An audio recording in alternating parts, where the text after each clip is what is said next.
What's going on, DMG clan? Today I'm going to share the truth about the Anbernic RG556.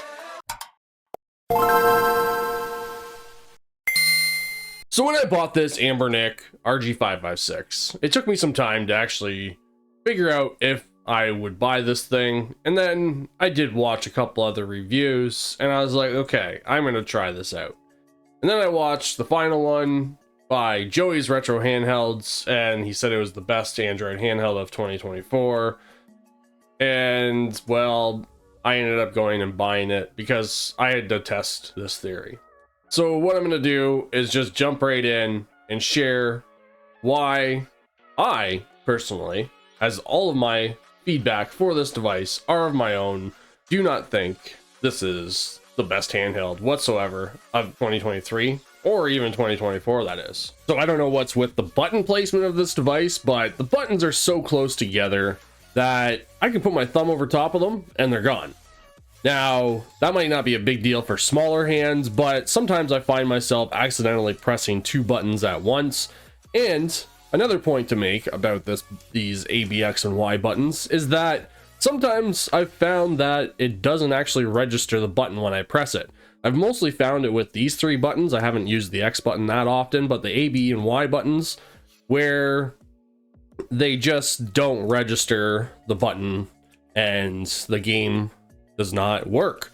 So I have the Odin 1 Pro again here, and look at the button placement here. I can put my thumb over top of this and you can still see my thumb, or not my thumb, the buttons underneath my thumb, whereas they're placed out nicely, and yes, they're a little bit tinier, but I still like the way that the Odin 1 Pro button placement is laid out. So the D-pad is atrocious. It has false diagonals like crazy. Not sure how nobody has pointed this out, because when I go to the actual tools for the gamepad tester, I can press down on the D-pad, but I can also press right while I'm pressing down. And look at the false diagonal that it gives. Like, I'm not even barely pressing left, and there's that left when I'm pressing down. And it does the same thing when I'm going left and going up and down, left, up and down, right, up and down, the same aspect ratio for that as well.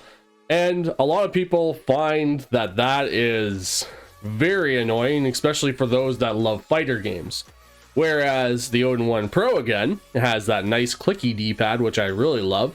If we go to our Odin settings, go to our Odin settings here, and we go to our joystick gamepad tester, and I press down, and I rock back and forth.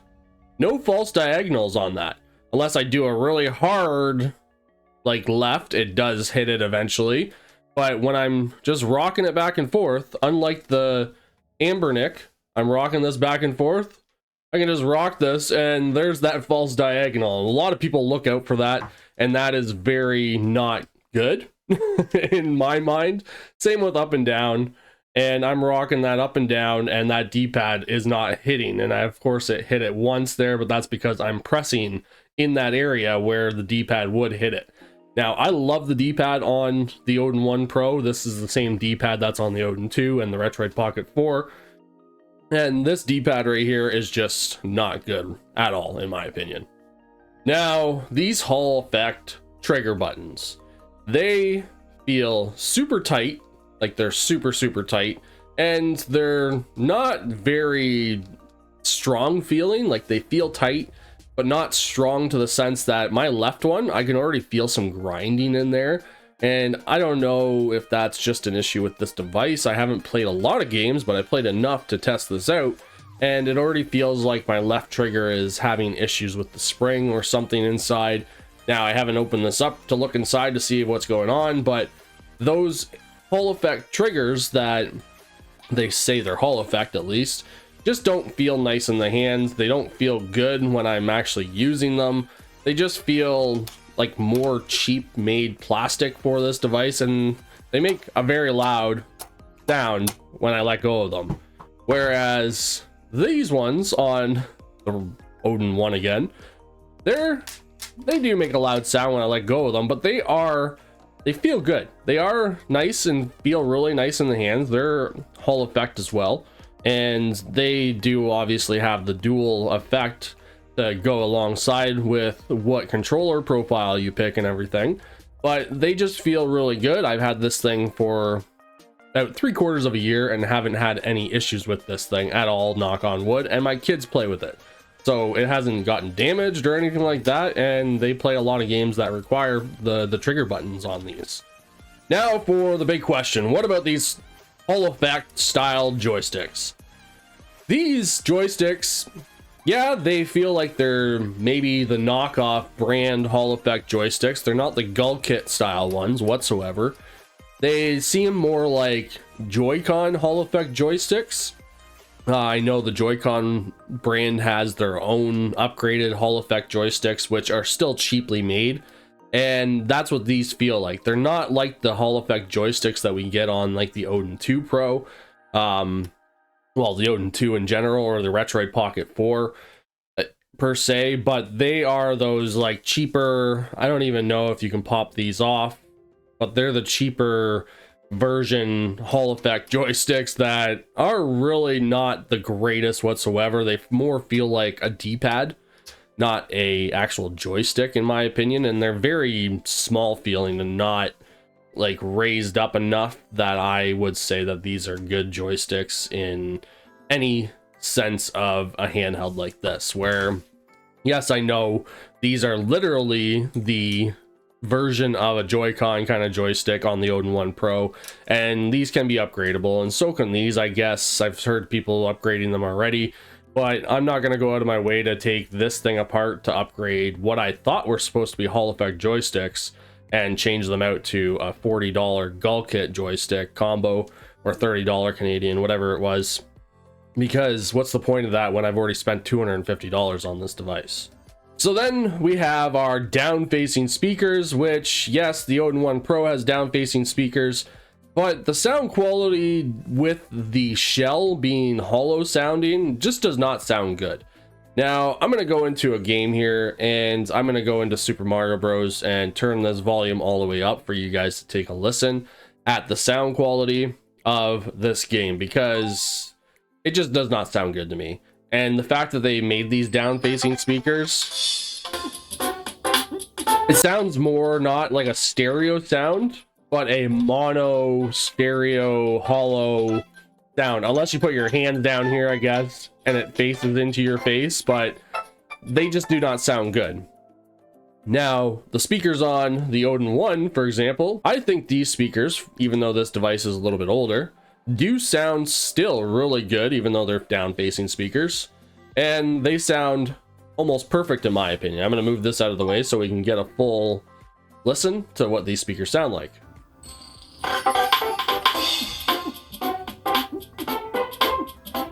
They have that stereo sound effect in my opinion. And yeah, you heard some crackling because I do have this cranked up right now resolution wise, but I think these speakers sound amazing. And again, both these devices are the same price still as of right now, and I'm sure you can find the Odin 1 Pro for a little bit cheaper.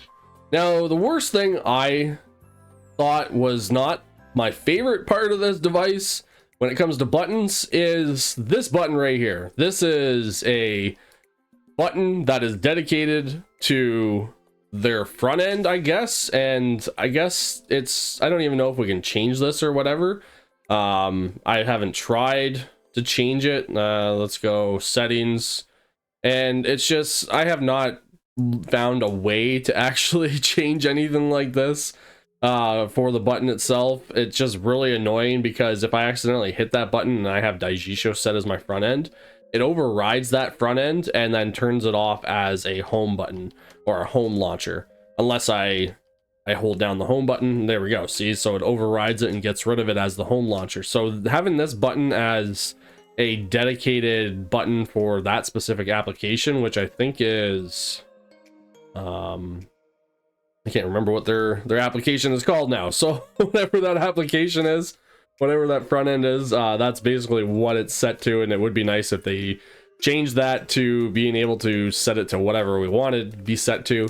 And then we have the back and home button right here as well, which, like, you have to hold the home button to go home, you have to press the back button to go back out of stuff. Like if I press this and hold the home button here. Let's go into something here. There we go. Back button. I just pressed it once. And the fact that they placed them down here. Now I know the Odin 1 Pro has that as well, but they fixed that in the Odin 2. And Anbernic puts out so many different devices that it's like, why haven't you studied what other devices have done and put the buttons up here for start and select, and maybe have your hot button down here still if you wanted to, out of the way, because right here it's in the way and I can accidentally press it, as you can see there. Whereas being over here as a hot button and then one of your back buttons over here or something would be perfectly fine in my opinion. Whereas just having a dedicated button for an application and you can't actually change it is kind of a mess of a option for the device. Now, for the final thing that I really dislike about this is how smudgy the plastic is. I don't know about the blue model. I thought the blue model looked like garbage, and the reason why is because you can see the lights coming through the actual shell on the actual where the joystick is. That looks like trash to me. But anyway, so the smudginess of this device is just terrible. Look how smudgy that device gets, and my hands are clean.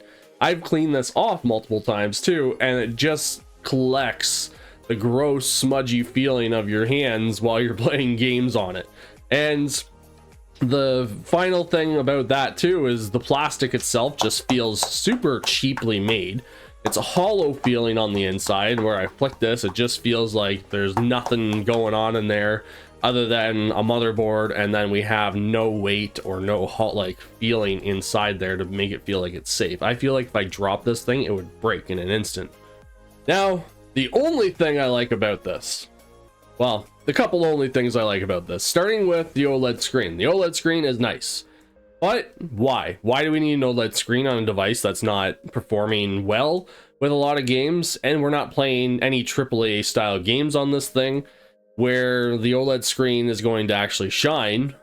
Steam Deck owners that have an OLED device, it did look okay on there, but the OLED device or the screen itself having OLED, yes, you know, it is an advantage or whatever, but that's like one of the only things this device has going for it. It would be nice if all these other devices like the Odin 1 Pro or the Odin 2 or Odin 3 that may be coming out does have an OLED screen. But again, we're not playing AAA games on these devices. I like the screens on my Odin 1 Pro and my Odin 2, and that's one reason why I got this, because I wanted to see what the hype was about the OLED screen. But it's just not something that I would jump and say, hey, I'm gonna go get that because it's got an OLED screen. I don't care. I just thought it would be a nice looking screen, which it is. It's not a bad looking screen, but what's the purpose of it on a not performing device like this? Which leads me to my next thing. This device does perform okay on the most part. I've tested out PlayStation 2 1x resolution. Don't think that you're going to get anything above 1x resolution, but again, what's the point of having a device that's $250 that can play these games at 1x resolution, whereas I can play 1.5 resolution on the Odin 1 Pro, and even the Retroid Pocket 4 Pro can go almost up to 2 resolution and it looks good. Next is Wii emulation. Wii emulation, I was able to get some games working at 2x resolution, but on the most part, when you want performance over game resolution or any graphics or anything like that, you're looking at still 1x resolution for Wii. Same with GameCube, same with, because I tested a lot of GameCube too, not every game, but on the most part, most games. Citra MMJ does not work, but I tried out Citra Canary or Citra Nightly, and some games they do run okay at 2x resolution, which, like, obviously you want to try to play games at 2x resolution on the most part, right? But the fact that we have to, you know, jump in and only play at those resolutions, as you see the slow loading times and everything, is just kind of, why are you buying a device that is $250 and cannot perform well? And even during this video, me recording this right now, like, it does play okay. Again, this is 2x resolution on this game, but there's, oh yeah, look at that nice stutter. Just to prove what I was talking about, is just like, why would I buy a device like this that does this? And I know people want to save money, but how many of these devices do you have to buy before you decide, hey, I'm gonna buy an Odin 2? Which leads me to my next thing. I am giving away Odin 2s on the channel to one of you. I've already given away 2 of them, and I'm giving away 4 more to one of you gamers, not including the one for members only. Members are getting a specialized Odin 2 Pro that I'm giving away to one of you when we reach 150 members. We're currently sitting at approximately 70 members, so we're almost halfway there. And yes, I'm giving away an Odin 2 because I love the Odin 2, and even for $299 plus tax and shipping, I think the Odin 2 is the end-all device for 2024. Well, at least the beginning of 2024 and the end of 2023, because technically it is a device that came in at the end of 2023 into the 2024 year. So I still call it the 2024 device of all time. Now, why am I saying this? Because you can comment on this video if you made it this far to gain an entry. I tell my members what videos they can comment on certain giveaways, at least. My last giveaway, I didn't tell anybody what videos they can comment on, but this time around, for the second Odin 2 giveaway out of the 5, I'm telling members which videos they can actually comment on so that they can actually just jump in and comment if they want to, rather than having to search them out. So become a member, because you get perks like that. You also get a 6-month bonus package sent to you via the mail if you want me to send it to you to your mail, like your actual mailing address, which is really cool because not a lot of YouTubers do stuff like that. And I think that I should give back to some of you guys for helping the channel grow, for becoming part of the DMG clan and watching content like this, where I share real, raw, non-biased reviews of products that I think are good and I think are bad. Because even if I had another device that was sent to me like this and I thought it was terrible, I would still tell you the truth, because I don't want the gamers on the channel to buy something like this and then come back to me and say that it was garbage. That is not what I'm here for. I want you guys to understand why these devices are good or why they're bad. And that's why I'm reviewing this the way I am, because this device, I wanted it to be good, but it just did not do anything for me that I would say the Odin 1 Pro or even the Retroid Pocket 4 Pro would do for me in 2024. I know the Odin 1 Pro is a little bit older, but it's still available on AYN's website, and you can go buy one for $199 USD and be happy with everything about it, because it can play a lot of games very, very well, and I back that device to this day. Unlike this device, I think Anbernic needs to learn from their mistakes and learn how to build a good device, because I have not bought a single Anbernic device other than this one, and I really don't plan on buying another one unless they change everything that I stated here today, including using a better processor that actually works. Even the D900 processor, I tested against this thing and it was still better than this, and that's on the Odin 1 Lite and the Retroid Pocket 4. Have a nice day, guys. Hope you enjoyed that. Don't forget to subscribe if you're new to the channel. I want to hear what you guys think about this device, because I know a lot of people have said, oh, this thing is so amazing, and I'm like, well, I'm going to test it out finally. Not to sound like goofy there, but I don't think this is amazing. This is the truth about the Anbernic RG556. Is it the best? Definitely not.